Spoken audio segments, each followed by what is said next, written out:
together. And then we had years of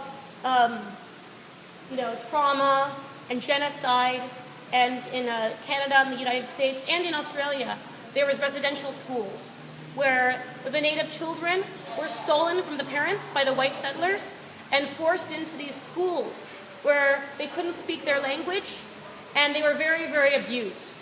And in Canada, about 1 in 4 children died.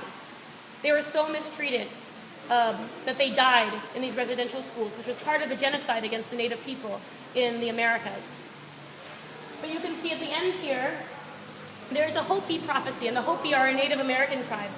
And they have a prophecy of the Rainbow Warriors, where many people, warriors from various tribes, will come together to save the earth. And so that's, the end. What this is trying to show is the great coming together of Native peoples from all lands.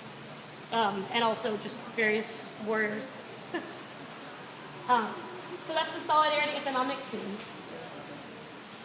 To illustrate resistance, we can look over here at this giant copy machine. So this is a development monster that's coming in from that other worldview. And you can see right here, it's bulldozing its way into the community, and it has these arms right here that are cutting the land and are grabbing the land. So this is a land-grabbing machine. And you can see the land is being run through this copy machine. The paper is being written on with the oil economy in mind. And then you can see up the conveyor belt. The money is exchanged, the deals are made, and the permits are rubber stamped. So this is the permit machine. And this is all done for the duplication of the mighty dollar. It's all profit motive. And the copy machine itself represents this idea of a carbon copy development scheme, or one-size-fits-all development. If it's a mountain, mine it. If it's a river, dam it. All these plans that are devised from above and imposed on the communities without consulting the community, without the community's needs in mind, which is much different than this, which is completely driven by the needs of various communities and not imposed from the top. And outside of the copy machine, you can see the paper is turning in from plans to development projects. So this is turning into from permits to plans to an airport runway. This is turned into a power grid. This paper, you can follow it, is turned into a major highway that's being blockaded. And this story, actually, is the first story of successful resistance to the Plan called the Panama Project.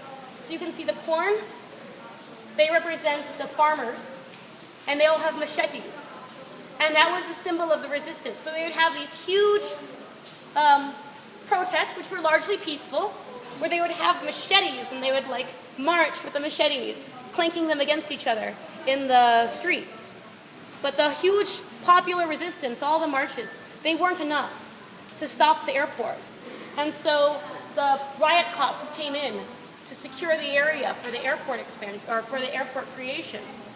And the riot cops actually fought in the streets for many days with the farmers. And it was only after they fought in the street for many days, with many people hurt, and some of the riot police were captured as prisoners, that enough attention was brought to this issue that they had to cancel the airport plans.